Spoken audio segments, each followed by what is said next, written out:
Why do you hate Dave Ramsey? I don't hate Dave Ramsey. I just hate everything he teaches. Are we going to finally have a video where you and Chris are like united? It makes me so mad. You need emergency money? Just go to the street corner and say, stop the car. Panhandle. Give me $500. I'll give it back to you in a year. From Grant. When are we going to put an eagle scream in our closing?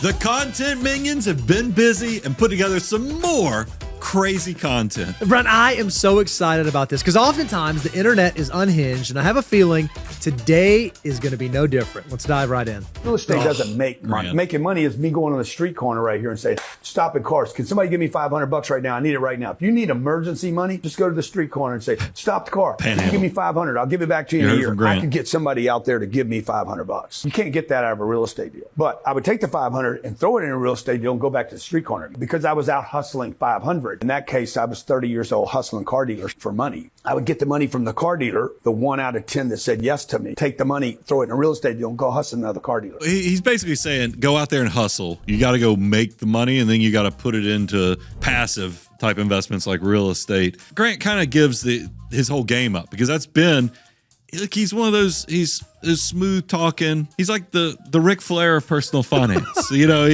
it's all about how he looks and smoothly puts things, and then he gets you to, he basically is sharing, go buy his course, go buy his, buy into this so he can go put it into his own passive strategy. He hustles. He said, I was out there hustling, and I went to a car dealer, and the car dealer would give me money, and I took the money, I went and invested in real estate. I'm assuming he's doing deals. Yeah, well, that's what he meant. Here's what doesn't make sense to me though, right? Like, hey, you give me money. I'm gonna use borrow here. I'm gonna borrow money. You're gonna give me money, and I give it back to you in a year. When I go put in a real estate deal, I don't get that money back in a year. That's not the way that real estate returns work. It's not something that it returns in a short-term time frame.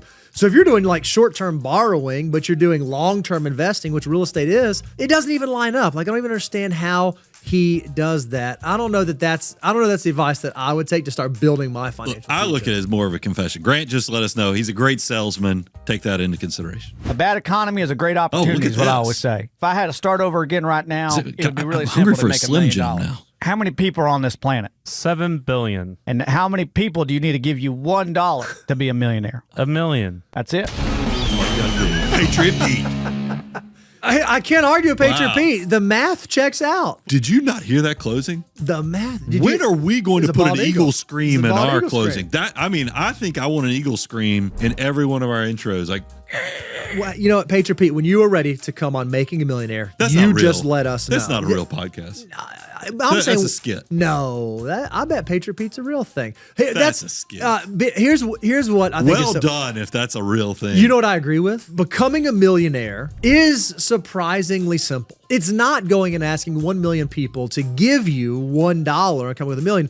But if you can take a little bit of your money today, a little bit of your earned income today, and you can start just putting a little bit of it aside and investing those dollars, you would be amazed that, would you believe, for a 20-year-old, if you want to have $1 million by the time that you retire, less than $100 a month will get it done. It does not take a lot if you have time to let your money work. So you can become a millionaire, and I would argue you don't have to go, beg people to give you money to do it. I'll do you one better. We'll do it Patriot Pete style. You start out when you're in your early 20s. 95% of the account when you're a millionaire is growth from the investments. Not what you put in, but from the growth. I knew beyond a shadow of a doubt you were going to do Eagle Scream. I knew it was coming. It's true. Didn't doubt it for a second. So my strategy is a little more realistic in life, but it doesn't have the razzle dazzle that Patriot Pete had, unfortunately. Let's keep going. You take your entire paycheck, you deposit it into the home equity line of credit to pay down your mortgage. You then write all of the checks for your bills out of the home equity line of credit. You use money from your home equity line of credit to pay your mortgage, your electric bill. There's going to be some life insurance involved too. You will pay off your mortgage, depending on how much money you make, in somewhere between 3 and 12 years instead of 30 years. Whatever you do, don't ever refinance a mortgage. Refining a mortgage to get a lower payment is a con job. They tell you, the bank tells you, I'm going for for the lower interest rate. Is that, well, you get a home equity line of credit to lower your payments. But you buy into that. But what they know that they're not telling you is when you refinance that mortgage, you restart the terms of the loan. Yeah, so now it's 30 years. There's no prepayments. And the majority of the payments for at least the first 7 years goes to interest. So you're going to end up paying more at a lower interest rate with a lower payment on a refi than you would have ended up paying the bank if you had just kept on making the same old mortgage payment. Yeah, unless you either keep making the same mortgage payment, just like what he said, because I agree with that, or you just recalculate to pay it off for the same timeline. Even though the mortgage company will let you spread it out for another 30 years or spread it out for another 15 years, depending on the mortgage, you do not have to pay over that amount of time. You can continue paying on the same timeline, and you're going to pay it off much more quickly. You're going to save yourself tons of interest. I love refinancing. I think it's a wonderful tool to use. If you refinance, only take the lower interest rate and reset the amortization, that's a problem. But you don't have to make that choice. And I also worry, he was starting to dabble into the infinite banking type structure. So there's going to be another video, or there's a part 2 to this, where he's going to buy you some life insurance in the background. You don't have to fall into the trap he laid out. You can make better choices with your money. Should I pay off my house? No. Why do you hate Dave Ramsey? I don't hate Dave Ramsey. I just hate everything he teaches. He's teaching people to be poor because Why is he doing the interview barefooted? 40 years of time that they have to make money, and he wants to donate it to getting out of debt and paying. Put that graphic back You up. can't eat no debt. You can't travel on no debt. There's a flaw in the practice. Everything is about eliminating debt. If you have credit cards that are like at 18, 19, 20%, you should probably get those eliminated. But when people have most moderate debts at 4, 5, 6%, and you fire people up in a frenzy to, oh my gosh, hurry, you shouldn't be able to sleep at night, get your debts paid off as if the world's worst thing. It's called positive arbitrage. I borrow money at 5% all day long and get it making 20%, 30%, 1,000%. And when I borrow at 5 and I'm earning 20, the difference is 15. I'm making 15 on debt. That is a productive debt. It is a good debt. That debt makes me money. And Dave just wants to act like all debt's bad. I'm like, no. Consumer debt is bad, but debt is what this country is built on. Debt is what the wealthy are built on. Debt is about controlling money to make money, and that has fallen on deaf ears in his community. Are we going to finally have a video where you and Chris are like united? It makes me so mad. Reunited. Sing it, brother. It makes me so mad because the content team knows they don't need to give me something where me and Chris are aligned. But I don't disagree with him entirely and completely, because I do think a lot of people, and even people that follow Dave, they get so passionate about being completely debt-free that they end up making suboptimal financial decisions, like paying off very low interest mortgages or focusing on satisfying debts that maybe don't make sense to satisfy based on where they are in their financial order of operations. But here's where I do disagree with Chris a little bit, because I can never agree with him fully. You got Dave on one extreme, no debt, no debt, no debt. And you got Chris on this other extreme, all the debt, all the debt. I think that financial mutants can actually live somewhere in the middle, that there are debts that make sense that you should utilize. But that doesn't mean that you ought to go, in his terms, borrow at 5% all day long so you can go out there and make 1,000. And by the way, make 1,000%. How about let's just borrow at 5% and we could go make, 8 to 11%, which is a much more reasonable long-term rate of return. Dave is a debt crusader. And then Chris out here wants to leverage. There is a walk here in the middle that's actually going to let you be that financial mutant that Bo was just describing, that lets you leverage debt as a tool, but also understand the power of putting your money to work and being a financial mutant with your army of dollar bills so that you can navigate this in the perfect kind of balance of these two forces. You don't have to go in the extremes. The happy place is right there in the middle, where you know what a tool is, because money is only a tool, and we're just trying to help you maximize every opportunity you have. And if you want to know how to do it right and how to approach this, it's why we came up with a financial order of operations. You can go to moneyguy.com/resources and download your free 9-step process to figure out exactly what to do with your next dollar. Foo for you. Who can make the most money in an investment account? Warren I Buffett. can't trust this stock market. It's rigged. Yeah. I'm going to how the people make their money. Okay. Scratchers. So I went to 8 different liquor stores and I bought 662 scratchers. That is so bad. Oh my God! Specifically, Pumpkin Patch Cash. What show is this? Possibility of winning This is great, though. $30,000. My God. And then spent almost 3 weeks in between meals when I would wake up early. So in this session, I think I only scratch about 1/3 of the total amount. Look at the sunset. Yes, you can all the watch the education you paid sunset for on that. me, Oh my and also God. the thought that this This was is how I a went to good college. idea. But so in total, I made $454. Wow. That's he actually made money, though? Sorry. That is wow. Did he actually make How much? 600 and something? In that video, yes. I really think this is Not going if to you work take out. into account how much time it's In that video, Labor. I keep going, oh, is that 1,000? Oh, it's only 10. Don't gamble, kids. There is no cash in the pumpkin patch. That I love the set, too, by the way. took me on an emotional roller coaster because I thought this was going to be legitimate. And he arrived at the conclusion, hey, this doesn't work. Now, I do have a confession. Can I confess something? Confess something. I do love the narrative around whenever I got to get a white elephant gift, or maybe if I'm doing stocking stuffers, I'm a big scratcher, stocking stuffer, white elephant guy. And what I say is, this is better than a present because what you can do is, this is the dream. If you scratch this thing off, you can imagine all the things you're going to do with all this money you're going to win. I have yet to give a jackpot winner away. When I worked at Delta loading luggage, we had a lot of downtime between the planes coming in, and they always were playing lottery, you know, the pick threes, or maybe it's because I was too close coming out of UGA with the Hope Scholarship. I was just like, you can't pay for all this education if everybody's winning the money.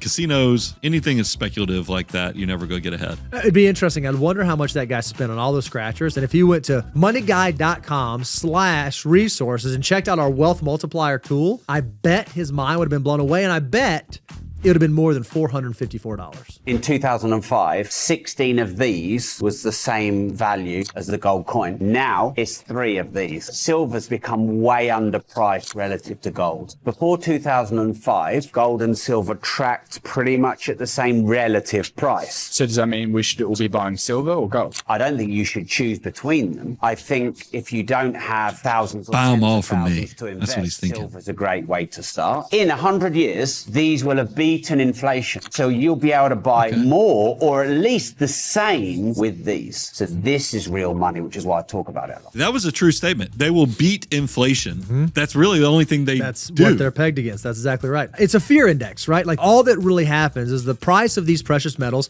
increase when fear is high and they decrease when fear is low. You know, Warren Buffett wrote this in one of his recent letters. I don't know what the price of 1 bar of gold is going to be 50 years from now, but here's what I do know. 50 years from now, a bar of gold is still going to be a bar of gold. It's not going to create anything. It's not going to manufacture anything. It's not going to change anything. It's not going to innovate anything. It's literally just going to be a hunk of shiny metal. And the only thing that's going to make it more valuable is if the person who comes behind you is willing to pay more for it than you paid for it. So you better hope that you're going to buy it when things aren't scary and sell it when things are scary. He said American business is very, very different than that. And he walked through how stocks perform much differently than precious metals. I like my investments to actually create and make money. When you do precious metals, you have to actually, if you want to have them in the physical form, you have to pay someplace to keep it. And if you don't want to personally hold it, you have to pay somebody else to keep it safe. So there's a cost there. All the people who think that this is what's going to protect you when the world comes to an end, how is that going to keep, are you going to break off a corner of it? I mean, shave off, or what's to keep somebody from just coming in and taking it from you? Yeah. I just don't think it's giving you the full spectrum coverage of catastrophic failure that you think it is. So that's why I'm not a big fan of buying precious metals. You can dabble in it, but just don't let that be your driving force of your portfolio. Mate, excuse me. Can you swap these for a $10 bill, please? Yeah. That'd be really great. Fantastic. Did you count to make sure it's 10? Count it, make sure for me. That's definitely 10. It's 9. 9? Yeah. Oh, okay. Hang on. No problem. There you go. That'll be 10 then. Fantastic. In fact, wait, hang on. If I give you that, that's 20. Could you give me a $20 bill? Yeah, sure. That'd be even better. Yeah. Thank you so much, mate. Cheers for that. Okay. Thank you, mate. Have a good one. Cheers. Do you see what he just did to him? $10 you'll ever make. You see this at the cash register all the time, is that somebody will miscount and give you the wrong change. You just always need to be paying attention that you get the right change and other things. That was just shifted his focus to something else and then took $10 from him. Yeah, there's no financial lesson here other than don't steal money from people. That's the takeaway. Don't be a thief, because that's exactly. I want to somehow tie this to like investing strategy and why Roth IRAs are amazing, which they are, but also just don't be a criminal. If I bought a property for $200,000 and at the time that I die, it's worth $1 million, that's an $800,000 gain that my daughter would have to pay taxes on if I didn't have a revocable living trust. The revocable living trust allows my daughter to get that step up in basis. That $800,000 gets stepped up to $1 million. Now she can turn around and sell $1 million property and pay no capital gains taxes on it, right? That's tax-free wealth. It's going to get a step in basis either way. Even if there's not a trust structure there, whenever you die holding an asset, your people that inherit it, they get a step up in basis and the value of that asset. It makes the capital gain go away. It's not required to have that held inside of a revocable trust for this to happen. You could just have something held in your individual name, or if, mom and dad pass away and they owned a home that they bought 30 years ago and now the home is way up in value. It gets a step up in basis without having to do a complicated trust structure to make that happen. Now, look, you definitely want to have trust and other things potentially as you get more sophisticated. Well, not definitely, but sometimes they make a lot of sense. When you get more sophisticated and more complex, trusts do come into play, especially depending on if you live in a state that's good versus bad with probate and so forth. But I don't know. I feel like I was missing some context there. And I think you always need to be careful following someone's tax advice or estate planning advice or financial advice that has something they want to sell you. So if you talk to someone who's on the legal field and they're going to recommend for an estate plan that's probably going to be very, very complicated from a legal standpoint, or if you talk to a tax person, it may be very, very complicated from a tax standpoint.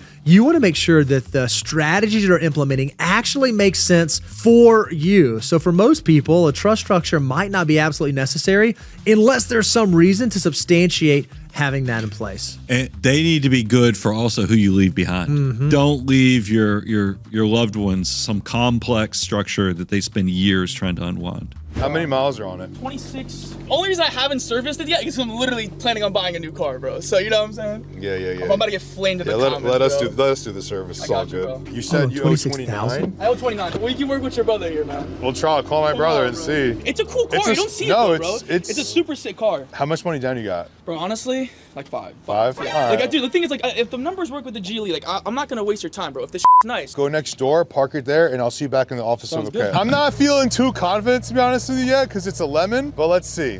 1348 is where you're at now. I can't just roll negative equity onto my next. Like, I'm just not doing that. I just can't go out of pocket like that, bro. Where did you think you want to be? I want to be at 12, bro. So even if we give you 30,500, you're at 1464.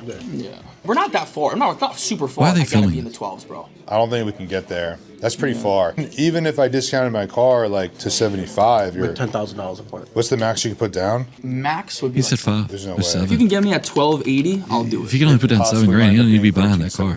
Honestly, George, bro, I want to make the deal happen with you, but I really can't be in the 13s. He should have $75,000 to buy that car. Work the payment from 84 months. Okay, it's going to be co-signed. 84 months. We're going to try and get you 84 months. If I am at 84 months, I need my payment to be lower than that, though, bro. No, it's not going to work. Bro. There's no deal. We can't do it. It would be at 1244. I'm doing everything I can for you. Yeah. We're going to go off of these numbers right here and see if we can get it done. Just let me know, bro. All right. If we can get it done, we'll get it done. There was not one negotiation around really the sales price of the car. All that he cared about was the payment. Hey, give me the 12s, bro. Okay, let's go to 120 months, bro. Do not buy a car that way. When it comes time to buy a car, we want you, and you're going to say why this doesn't apply here, but when we want you to do 23A. We want you to put 20% down, which he was not doing. We only want you to finance it for 3 years or 36 months, which he was not doing. And your monthly payment cannot exceed 8% of your gross income, which if he was trying to be in the 1200s, bro, I doubt that he was staying within 8% of his monthly gross income. And more than that, Brian, what should you do if you're going to go buy a Mercedes GLA? Mercedes should be same as cash. As cash. So he should have $75,000. The other thing, it just broke my heart to think about, they're talking about $1,200, $1,400 a month car payments. It's insane. Do you know somebody his age that was investing, say, $700, $800 a month and then had a reasonable $400 or $500 a month car payment? We're talking millions upon millions of dollars versus this car that's going to depreciate like a rock. It's going to cost a fortune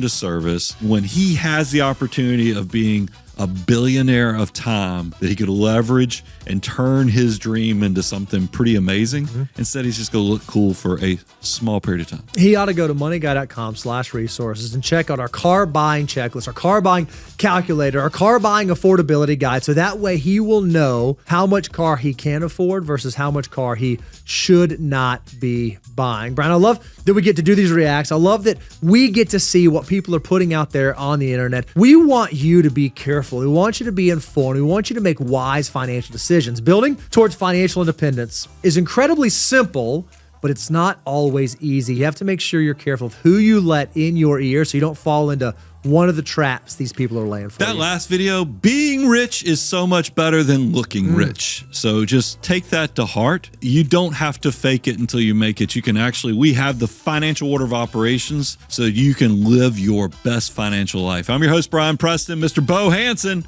Money Got Team out.